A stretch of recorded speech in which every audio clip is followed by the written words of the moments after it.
Students, today we are going to start the second chapter of our geography.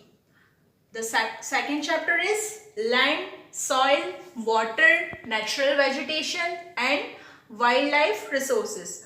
तो ये सारे जितने भी important natural resources हैं इनके बारे में हम बात करेंगे one by one. Okay, so let's see the land first.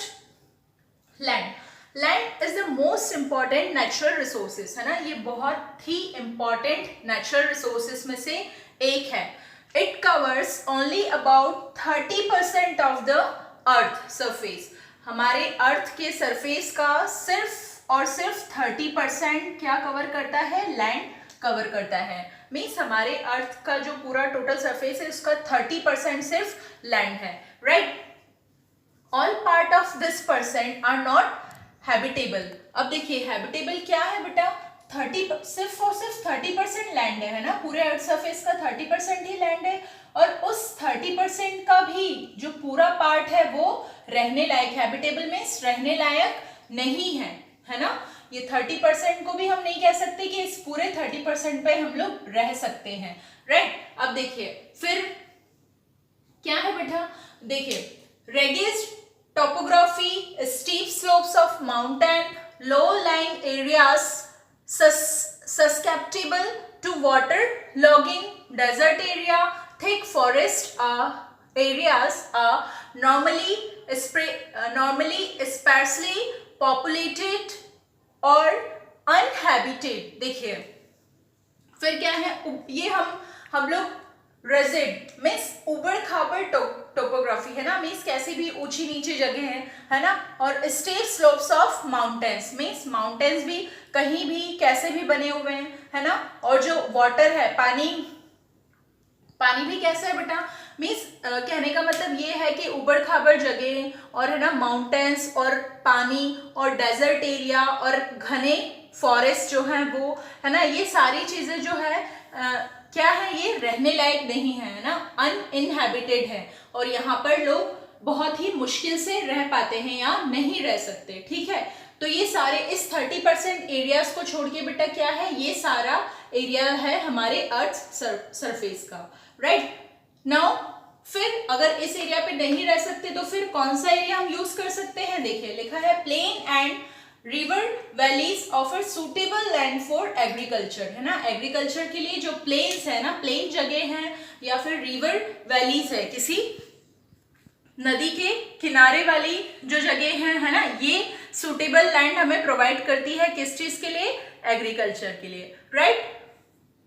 Now देखिए लैंड यूज हमारा नेक्स्ट टॉपिक है. Land use. लैंड का क्या यूज है? तो देखिए agriculture, forestry, mining, building houses, roads and setup of industries, है ना. ये सारे यूज हैं. एग्रीकल्चर के लिए हम लोग लैंड का यूज करते हैं, आप सभी को पता है. नाउ फॉरेस्ट्री के लिए करते हैं. अब third one is mining. What is mining? देखिए माइनिंग क्या है बेटा? आप मेटल्स जानते हैं ना. मेटल्स कौन कौन से होते हैं? आयरन, कॉपर, गोल्ड, सिल्वर, ऐसे बहुत सारे मेटल्स होते हैं, है ना. तो क्या ये मेटल्स हम इन मेटल्स को की फार्मिंग कर सकते हैं या फिर क्या मेटल्स ट्री पे लगते हैं क्या? बिल्कुल नहीं, है ना. तो फिर कहाँ मिलते हैं हमें ये मेटल्स? धरती के अंदर मिलते हैं, है ना. तो इन मेटल्स को धरती के अंदर से खोद करके कैसे निकाला जाता है? खोद कर ही ना. तो खोद करके निकालने की जो पूरी प्रोसेस होती है उसे क्या कहते हैं? माइनिंग, है ना. तो लैंड का यूज किस लिए किया जाता है? एग्रीकल्चर के लिए, फॉरेस्ट्री के लिए, माइनिंग के लिए एंड बिल्डिंग हाउसेस के लिए, है ना. घर बनाने के लिए, रोड्स बनाने के लिए और इंडस्ट्रीज के सेटअप के लिए. राइट. तो ये सारे यूजेस हैं लैंड के. Now use of land is determined. अब भाई जो लैंड का जो यूज है उसे कौन कौन से फैक्टर डिटरमाइन करते हैं, है ना. देखिए जरा बाय फिजिकल फैक्टर्स. अब फिजिकल फैक्टर्स कौन कौन से हैं? Topography, soil, climate, minerals and availability of water, है ना. ये फिजिकल फैक्टर्स हैं. अब लैंड का यूज हमें करना है. अगर सपोज कीजिए कैसे डिटरमाइन करते हैं? देखिए बेटा हमें एग्रीकल्चर के लिए लैंड का यूज करना है. राइट. तो अब हमें एग्रीकल्चर के लिए यूज तो करना है बट वहाँ की हमें सॉइल देखनी होगी ना कि जो जिस क्रॉप का हम प्रोडक्शन करना चाहते हैं वहाँ की सॉइल, उसके लिए सफिशिएंट है या नहीं, मीन्स वो जो सॉइल है उसकी क्वालिटी उस क्रॉप के लिए है या नहीं, वहाँ का क्लाइमेट उस क्रॉप के लिए है या नहीं, ठीक है, ये सब हमें देखना होगा, है ना। अगर हम माइनिंग करना चाहते हैं तो हमें क्या देखना होगा, अगर हमें मिनरल्स निकालने हैं, है ना, तो हमें क्या करना होगा, उसके लिए माइनिंग करना होगा, है ना, या लैंड का यूज जो है माइनिंग वो हम कहाँ कौन से एरिया में कर सकते हैं, जहाँ पे मिनरल्स है ना, वहीं कर सकते हैं ना। ऐसा तो नहीं है कि हर कहीं जाके और खोदना स्टार्ट कर दो, भाई यहाँ से तो हमें मिनरल्स मिल जाएंगे, तो नहीं मिल सकते, है ना। मिनरल्स वाला जो एरिया है वहां हमें माइनिंग करनी होगी, राइट। तो ये सारी चीजें डिटरमाइन करती है लैंड के यूज को, ओके। अवेलेबिलिटी ऑफ वाटर, है ना, जहां पर हमें पानी है, सफिशिएंट पानी है, वहीं पर तो हम लोग एग्रीकल्चर कर सकते हैं, है ना, या फिर कोई भी प्रोडक्शन या जिस चीज के लिए हमें वाटर की नीड है, तो ये सारे फैक्टर्स डिटरमाइन करते हैं। नाउ देखिए, ये सारे तो कौन से फैक्टर्स हुए बेटा, फिजिकल फैक्टर्स हैं, है ना, topography, soil, climate, minerals, availability of water, ये सारे फिजिकल फैक्टर्स हैं। और कुछ ह्यूमन फैक्टर्स भी इफेक्ट करते हैं, वो कौन से हैं, पॉपुलेशन एंड टेक्नोलॉजी, राइट। तो ये सारे डिटर्मिनेंट्स हैं। नाउ हमारा नेक्स्ट टॉपिक है कि क्लासिफिकेशन, है ना। अब देखिए, इसे क्लासिफाई किया है, लैंड को क्लासिफाइड किया है किस बेसिस पे, in the basis of ownership, ownership के बेसिस पे जो लैंड है उसे क्लासिफाई किया जाता है। कैसे, प्राइवेट लैंड और कम्युनिटी लैंड, ओके। अब प्राइवेट लैंड और कम्युनिटी लैंड क्या है, देखिए, प्राइवेट जैसे हमें नेम से ही पता चल रहा है, प्राइवेट, सपोज किसी पर्सन का मीन्स एक हाउस है किसी पर्सन का, उसकी ऑनरशिप उस पर्सन के पास है ना, मीन्स जिस लैंड पर वो घर बना है वो प्राइवेट लैंड हुआ, क्योंकि वो किसी एक पर्सन का ही घर है ना, मीन्स जिस पर्सन के पास उसकी ऑनरशिप है वो उसका वो घर या उस घर पे जो लैंड यूज की है वो उसकी प्राइवेट लैंड है। नाउ देखिए, कम्युनिटी लैंड, कम्युनिटी लैंड कौन सी लैंड, जिससे एक पूरी की पूरी कम्युनिटी, बेटा वर्ड से ही समझ आ रहा है, कम्युनिटी लैंड मीन्स जिसे पूरी कम्युनिटी यूज कर सकती है। जैसे प्लेग्राउंड है, तो प्लेग्राउंड पे क्या होता है बेटा, सारे पूरी कम्युनिटी के बच्चे जाकर के खेल सकते हैं ना, तो इस तरीके की लैंड जिसे एक कम्युनिटी पूरी की पूरी कम्युनिटी यूज कर सके, वो कम्युनिटी लैंड। और प्राइवेट लैंड जो किसी एक पर्सन की होती है इंडिविजुअली, राइट। अब देखिए, people and their demand are ever growing but the availability of land is limited, है ना। देखिए, जो पॉपुलेशन है वो बढ़ती जा रही है और उसकी डिमांड भी, और उनकी डिमांड, है ना, लैंड के लिए उनकी डिमांड भी क्या हो रही है बेटा, बढ़ती जा रही है ना। मीन्स लोग बढ़ रहे हैं और उन्हें घर चाहिए, है ना। एक घर है अगर किसी के पास, तो उन्हें 2-3, कई लोगों के पास बहुत सारे घर होते हैं ना, तो उनकी जो डिमांड है वो भी बढ़ती जा रही है, लेकिन जो लैंड की अवेलेबिलिटी है बेटा वो क्या है, लिमिटेड है ना। तो अब जब ऐसा है, लोग बहुत ज्यादा हैं और लैंड लिमिटेड अवेलेबल है, तो क्या हुआ, देखिए, people started encroaching the common lands to build up commercial areas, housing complexes and expand the agricultural land. अब जब ऐसा हुआ कि डिमांड बढ़ी, तो लोगों ने क्या किया बेटा, कि ये जो कॉमन लैंड है ना, ये जो कम्युनिटी लैंड है ना, इस पे इसका यूज करना स्टार्ट कर दिया, है ना, इसका यूज करना स्टार्ट कर दिया। किस लिए यूज किया, देखिए, अर्बन एरियाज में क्या हुआ बेटा, टू बिल्ड कमर्शियल एरियाज, है ना, अर्बन एरिया में कमर्शियल एरियाज को बनाने के लिए और हाउसिंग कॉम्प्लेक्सेस को बनाने के लिए यूज किया, है ना। और रूरल एरिया में क्या हुआ, उन्होंने रूरल एरिया के लोगों ने अपनी जो एग्रीकल्चर है उसे, एग्रीकल्चरल जो अपना फील्ड है उसे बढ़ाने के लिए लैंड का यूज करना स्टार्ट कर दिया, है ना। तो बेटा कुछ लैंड जो है वो कम्युनिटी लैंड या फ्री लैंड होना भी जरूरी है। क्यों जरूरी है, क्योंकि जब कोई लैंड फ्री होगी तो वहां पर क्या होंगे बेटा, छोटे मोटे पेड़ पौधे उगेंगे, और जो पेड़ पौधे और जो ट्रीज हैं और जो ग्रीनरी है वो क्या करती है बेटा, जो सॉइल होती है उसे बांध के रखती है ना, उसे लूज नहीं होने देती है, राइट। तो इसलिए जो कम्युनिटी लैंड है वो भी होना जरूरी है, बट क्योंकि लैंड लिमिटेड है तो लोगों ने क्या किया, ये सारे काम, इन सारे कामों के लिए इस लैंड का भी यूज करना स्टार्ट कर दिया। अब उसका क्या रिजल्ट हुआ, रिजल्टेड लैंड डिग्रेडेशन, लैंडस्लाइड्स और सॉइल इरेशन, है ना। तो इसका रिजल्ट क्या हुआ कि जो जमीन है वो डिग्रेड होना स्टार्ट हो गई, लैंडस्लाइड्स होने स्टार्ट हो गए, है ना, और सॉइल इरोशन होना स्टार्ट हो गया, राइट। तो जो लोग हैं उनकी इन हरकतों का रिजल्ट ये निकला, ठीक है, कि जमीन की कमी, जमीन की जो हम कह सकते हैं कि क्वालिटी है उसमें कमी होना स्टार्ट हुई, लैंडस्लाइड्स होना स्टार्ट हुए और सॉइल का इरोजन होना स्टार्ट हो गया। Now next one is conservation of land resources. अब लैंड रिसोर्सेज का कंजर्वेशन हम कैसे कर सकते हैं, है ना। लैंड पे हमें जो भी रिसोर्सेज अवेलेबल हैं, क्योंकि ये तो कम है और डिमांड ज़्यादा है, तो हमें इन रिसोर्सेज को कंजर्वेशन करना इनका ज़रूरी है। कैसे कर सकते हैं, देखिए एफोरेस्ट्रेशन मीन्स ज़्यादा से ज़्यादा फॉरेस्टेशन करके, है ना। लैंड रिक्लेमेशन, अब लैंड रिक्लेमेशन क्या है, देखिए जो खराब हो चुकी जो जमीन है उसको फिर से उसको ठीक करके ना, फिर से ठीक करने की कोशिशें करके। Now regulated use of chemical pesticide and fertilizers, है ना। जो केमिकल पेस्टिसाइड्स और फर्टिलाइजर्स का यूज करते हैं हम, है ना, उसे एक दायरे में करके, है ना, उसे लिमिट में करके, क्योंकि जो केमिकल फर्टिलाइजर्स हैं बेटा वो भी क्या करते हैं, जमीन को नुकसान पहुंचाते हैं। Now checks on overgrazing. Overgrazing means, देखिए ग्रेजिंग मीन्स क्या होता है, जो पशु जो जानवर होते हैं, है ना, जो जिन्हें छोड़ दिया जाता है ना। क्यों छोड़ दिया जाता है कि आप जाओ और घास वगैरह उगी होती है वहां पर, है ना, घास चढ़ने के लिए उन्हें छोड़ दिया जाता है।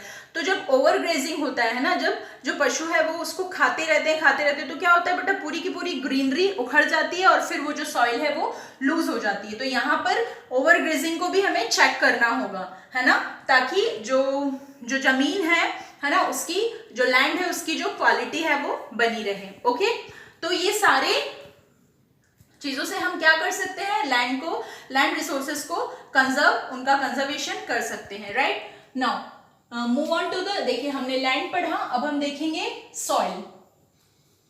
हमारा नेक्स्ट टॉपिक है सॉइल। ओके, सॉइल क्या है, the thin layer of grainy substances covering the surface of the earth, है ना।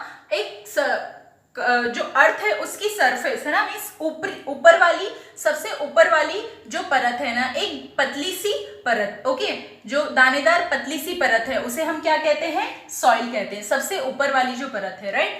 अब देखिए soil is made up of organic matter. Soil किससे बनी है, ऑर्गेनिक मैटर से बनी है, मिनरल से बनी है, and weathered rocks found on the earth, और अर्थ पे जो वेदर्ड रॉक है उससे बनी है। अब देखिए वेदर्ड रॉक क्या होती है बेटा, सुनिए ध्यान से।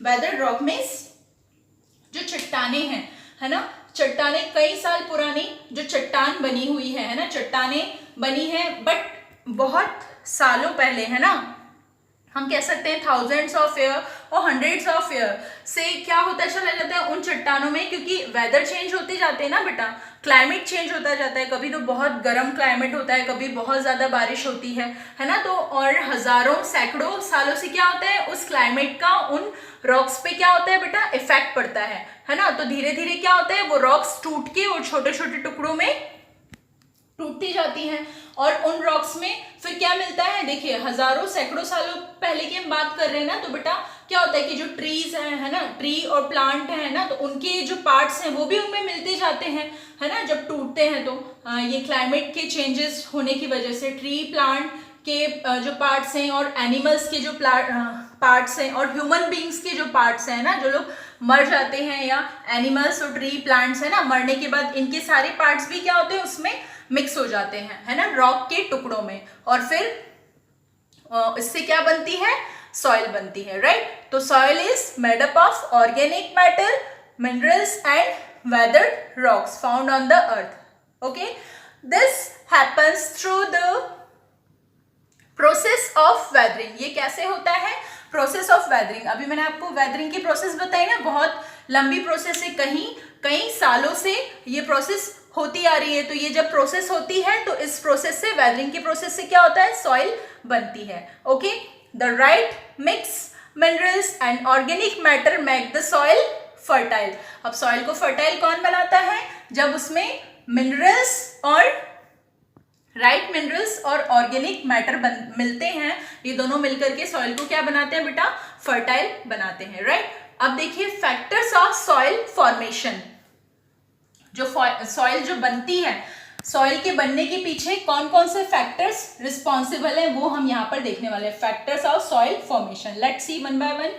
First one is parent rock. Parent rock means, अब देखिए पेरेंट रॉक कौन सी, यही वेदर की ये वाली जो प्रोसेस थी है ना, वेदरिंग वाली जो प्रोसेस थी, इसमें जो रॉक है, जिस रॉक से सॉइल बन रहा है उसको क्या बोलेंगे, पेरेंट रॉक, है ना। रॉक से सॉइल बन रहा है, तो अब पेरेंट रॉक इफेक्ट करता है कैसे, देखिए पेरेंट रॉक पे ही डिपेंड करेगा सॉइल का कलर क्या है, उसका टेक्सचर कैसा है। मीन्स अगर पेरेंट रॉक अगर रेड कलर का होगा, है ना, तो उससे जो सॉइल बनेगी वो भी रेड कलर की होगी। अगर रॉक ब्लैक कलर का होगा, ब्राउन कलर का होगा, तो जो सॉइल है वो भी उसी कलर की होगी, है ना। तो सॉइल का कलर, उसका टेक्सचर, उसमें कौन सी केमिकल प्रॉपर्टीज है और कौन से मिनरल्स उसमें इंक्लूडेड है, ये सब किस पर डिपेंड करता है, पेरेंट रॉक पर। Okay, then climate.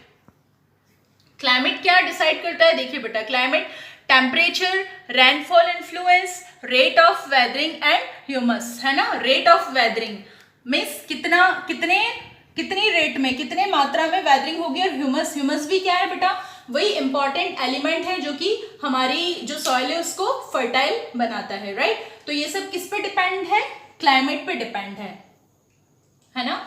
Now topography, topography क्या डिसाइड करते हैं बेटा, altitude and slope, determine accumulation of soil, है ना। एक्यूमुलेशन ऑफ सॉइल, अब एक्यूमुलेशन क्या है यहाँ पर देखिए, एक्यूमुलेशन मीन्स इकट्ठा होना, मीन्स कितनी मात्रा में जो सॉइल है वो इकट्ठी होगी, वो किस पर डिपेंड है, टोपोग्राफी पे डिपेंड है। टोपोग्राफी पे कैसे डिपेंडेंट है, सपोज बेटा कि कोई प्लेन एरियाज है ना, प्लेन एरिया है तो वहां पर क्या होगा, सॉइल ज्यादा इकट्ठी होगी क्योंकि वहां पे उसके बहने के चांसेस हैं, बट इतना ज्यादा बह के जाने के चांसेस नहीं है ना। वहीं अगर स्लोप वाले जो एरियाज होंगे, है ना, स्लोप वाले जो एरियाज होंगे वहां से क्या होगा, सॉइल बह करके निकल जाएगी। मीन्स ऊंचे नीचे और उबड़ खाबड़ एरियाज, स्लोप वाले एरियाज होंगे। तो ये टोपोग्राफी पे डिपेंड करता है कि सॉइल कितना एक्यूमुलेट हुआ है या इकट्ठा हो रहा है, राइट। नाउ ऑर्गेनिक मटेरियल्स, कुछ ऑर्गेनिक मटेरियल्स जैसे रेट ऑफ ह्यूमस फॉर्मेशन, है ना, ये भी रेट ऑफ ह्यूमस फॉर्मेशन भी क्या करते हैं, फैक्टर्स हैं सॉइल के फॉर्मेशन के, राइट। वही ह्यूमस मैंने जो आपको अभी बताया कि जो सॉइल है उसको फर्टाइल करने के लिए जो इम्पोर्टेंट है, right. Now next one is time. अब टाइम कैसे डिटरमाइन करता है, देखिए time determines thickness of soil profile, soil profile है ना उसकी थिकनेस को डिटरमाइन करता है टाइम। मीन्स टाइम जितना ज्यादा होगा उसकी जो सॉइल की जो थिकनेस है वो क्या होगी बेटा, परत पे परत टाइम के साथ चढ़ती जाएगी, तो सॉइल क्या होगी, मोर एंड मोर थिक होती जाएगी ना, ज्यादा से ज्यादा थिकनेस उसमें आती जाएगी, राइट। तो ये टाइम डिटरमाइन करता है किसकी थिकनेस को, सॉइल प्रोफाइल की थिकनेस को, right. Now next one is degradation of soil. अब डिग्रेडेशन ऑफ सॉइल क्या है बेटा, हाँ हमने अभी बताया ना कि जो सॉइल है उसकी जो क्वालिटी है उसमें कमी कैसे होती है ना, क्योंकि क्या है, सॉइल तो कम है और मतलब एरियाज कम है और जो डिमांड है, और क्या होता है कि कुछ जैसे हमने यहाँ पर भी पढ़ा, देखे लैंड में भी हम लोगों ने पढ़ा ना कि क्या होता है कि केमिकल यूज होते हैं, ज्यादा केमिकल यूज होते हैं या ओवर ग्रेजिंग हो जाता है ना, तो उस वजह से क्या होता है कि जो सॉइल है वो बह के चली जाती है। तो डिग्रेडेशन कैसे होता है सॉइल का, देखिए deforestation, overgrazing. Deforestation means forest को हटा देना, है ना। यहाँ पर देखिए हमने दो वर्ड देखे, डिफॉरेस्टेशन और एक वर्ड हमने देखा अफॉरेस्टेशन, है ना। तो अफॉरेस्टेशन में क्या होता है, हम ज्यादा से ज्यादा पेड़ पौधों को लगाते हैं, है ना, फॉरेस्ट के जो एरियाज है उन्हें बढ़ाते हैं, अफॉरेस्टेशन। और यहाँ पर क्या है, डिफॉरेस्टेशन। डिफॉरेस्टेशन मीन्स पेड़ पौधों की कटाई कर देना, उन्हें काट देना, okay. Now overgrazing, overgrazing means बहुत ज्यादा, वही हम ओवरग्रेजिंग हम उधर भी देख चुके हैं लैंड में भी। ओवरग्रेजिंग क्या कि बहुत ज्यादा ग्रेजिंग होना, मीन्स बहुत ज्यादा पशुओं का चरना, है ना। Now over use of chemical fertilizer, और केमिकल फर्टिलाइजर का बहुत ज्यादा यूज होना, और केमिकल फर्टिलाइजर और पेस्टिसाइड्स का बहुत ज्यादा यूज होना। रेन वॉश, रेन वॉश में इस पानी का बह के ऐसे निकल जाना, है ना, यूज नहीं होना उसका ठीक तरीके से। And landslides and floods, landslides and floods, ये सारे क्या है, ये सारी चीजें क्या है, रिस्पॉन्सिबल है बेटा जो सॉइल है उसके डिग्रेडेशन होने की। Now soil conservation method. अब जब सॉइल डिग्रेड हो रहा है तो भाई उसका हमें कोई ना कोई तो सोल्यूशन निकालना पड़ेगा ना, तो कैसे हम सॉइल को कंजर्व कर सकते हैं, इन मेथड्स को हम लोग वन बाय वन देखेंगे। देखिए first one is mulching.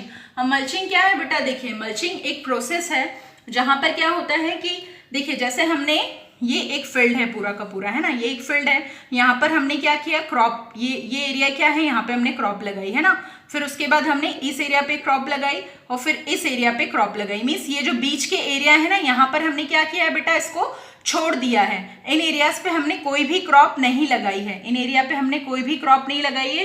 Crop लगाने के बजाय यहाँ पर क्या है, स्ट्रॉ। हम स्ट्रॉ किसको बोलते हैं, देखिए एक वर्ड यूज किया है बेटा, STRAW, स्ट्रॉ मीन्स जो कड़क और जो सूखी घास होती है वो यहाँ पर उगाई जाती है ना, यहाँ पर क्रॉप, यहाँ पर फसल नहीं लगाई जाती इस खाली एरिया में। उससे क्या होता है, उससे ये होता है बेटा कि जो सॉइल है, जो जमीन है, उसमें क्या होता है, मॉइस्चर बना रहता है ना। जमीन के मॉइस्चर को बनाए रखने के लिए क्या किया जाता है, मल्चिंग की प्रोसेस की जाती है, right. Now second one is contour barriers. अब कॉन्टर मीन्स क्या होता है, बाउंड्री, है ना, बाउंड्री लगाना। अब ये जो खेत है ना, इसके साइड में हमने क्या लगा दिया, पत्थरों का यूज करके या फिर कुछ प्लांट्स या कुछ ऐसी चीजों का, सॉइल का, मोटी सॉइल का यूज करके क्या किया, बाउंड्री लगा दी, ताकि जो मिट्टी है वो बाहर बह के नहीं जाए, है ना, और सॉइल कंजर्व हो पाए, राइट। नाउ रॉक डैम, देखिए बेटा ये जो दोनों प्रोसेस है ना, ये सिमिलर ही है लगभग। यहाँ पर रॉक की बात कर रहे हैं, मीन्स रॉक से डैम बना देना, है ना, बड़े बड़े रॉक्स लगा देना ताकि जो है मिट्टी जो है वो बह के ना जा पाए, है ना। Now next one is intercropping, है ना। इंटरक्रॉपिंग मीन्स एक से ज्यादा तरह की फसलों की क्रॉपिंग करना एक बार में। अगर सॉरी, सपोज एक ये फील्ड है, इसमें एक ही तरह की फसल अगर उगाई जाएगी ना, एक ही तरह की क्रॉप अगर उगाई जाती है तो क्या होता है बेटा, देखिए उसका एक ही टाइमिंग होता है ना, क्रॉप का जो प्लांट्स हैं उन्हें निकालने का एक ही टाइमिंग होता है ना। तो एक ही तरह की अगर फसल होगी तो एक ही टाइम में क्या होगा, ये पूरा का पूरे सारे के सारे प्लांट्स जब निकाल लिए जाएंगे तो पूरा खेत क्या हो जाएगा, खाली हो जाएगा। और जब पूरा खेत खाली हो जाएगा तो इसकी जो सॉइल है वो क्या हो जाएगी, लूज हो जाएगी, है ना, इसकी सॉइल क्या हो जाएगी, लूज हो जाएगी। तो इसलिए हमें खेतों में क्या करना चाहिए, इंटरक्रॉपिंग करना चाहिए। मीन्स यहाँ पर दूसरी फसल लगा दी, फिर यहाँ पर दूसरी, ताकि उनका जो टाइमिंग है वो अलग अलग हो। मीन्स ये वाले प्लांट्स अगर हट जाएं तो यहाँ दूसरे टाइप की फसल लगी, तो ये वाले प्लांट अभी भी बने हुए हैं, और ये वाले प्लांट हट जाएं तो भी ये कुछ प्लांट्स अभी भी बने हुए हैं, जो कि क्या कर सकेंगे, मिट्टी को जकड़ के, मिट्टी को, क्योंकि उनकी जो जड़ें हैं वो मिट्टी को जकड़ के रखती है ना। तो जब इंटरक्रॉपिंग होगी तो क्या होगा बेटा, सारी की सारी जो सॉइल है ना, किसी भी एरिया की सारी किसी भी फील्ड की पूरी जो सॉइल है वो बह के नहीं जा पाएगी, right. Now next one is terrace farming. अब टेरेस फार्मिंग, टेरेस मीन्स छत और फार्मिंग मीन्स खेती करना। टेरेस फार्मिंग कैसे है, देखिए यहाँ इस टाइप की खेती, जैसे कोई जो हिली एरियाज है ना, पहाड़ वाले जो एरियाज है, यहाँ पर ऐसी खेती की जाएगी, है ना। जब ऐसी खेती की जाएगी तो पहाड़ों पे, है ना, पहाड़ों को काट करके इस टाइप की खेती कर सकते हैं बेटा, ना यहाँ पर कुछ उगा सकते हैं, है ना। तो क्या होगा, देखो जैसे जब भी पानी आएगा, है ना, तो क्या होगा, जो मिट्टी बह के जो मिट्टी जाएगी ना वो वेस्ट नहीं होगी, क्योंकि वो नीचे वाले एरियाज में चली जाएगी, तो नीचे वाले क्रॉप्स में वो यूजफुल हो सकती है, ऐसे बह के जाएगी तो, ठीक है। तो इसे क्या कहते हैं, टेरेस फार्मिंग कहते हैं। यहाँ ऐसे टेरेस फार्मिंग करके हम क्या कर सकते हैं, सॉइल को बहने से बचा सकते हैं, राइट, और सॉइल का कंजर्वेशन कर सकते हैं। Now last one is shelter belts. अब शेल्टर बेल्ट्स में क्या होता है बेटा, कि रोज बना दी जाती है। किसकी रोज बना दी जाती है भाई, ट्रीज की रो बना दी जाती है ना। एक ट्री यहाँ पर है, ये ट्री यहाँ, ये ट्री यहाँ, ये ट्री यहाँ, है ना, दूर दूर पे ट्रीज की रो बना दी जाती है, ताकि क्या होता है कि तेज आने वाली हवा के कारण या पानी के कारण क्या हो, एकदम से सारी की सारी जो सॉइल है वो ना बहे, है ना, सारी की सारी सॉइल को बहने से बचाने के लिए। ये भी बेटा एक लिमिट तक बहुत अच्छे से यूजफुल है ना, शेल्टर बेल्ट्स, जहां पर क्या कर दिया जाता है, ट्रीज की रो बना दी जाती है, ताकि सारी मिट्टी ना बह पाए या हवा से मिट्टी ना उड़ पाए। Okay, so that is all about the land and soil. हमने आज लैंड और सॉइल के बारे में पढ़ा, और जो रिमेनिंग पार्ट है हमारे चैप्टर का, मीन्स रिमेनिंग जो नेचुरल रिसोर्सेस है, water, natural vegetation and wild life resources है ना, ये हम अपने अपकमिंग लेक्चर्स में देखने वाले हैं। ओके, थैंक यू बेटा।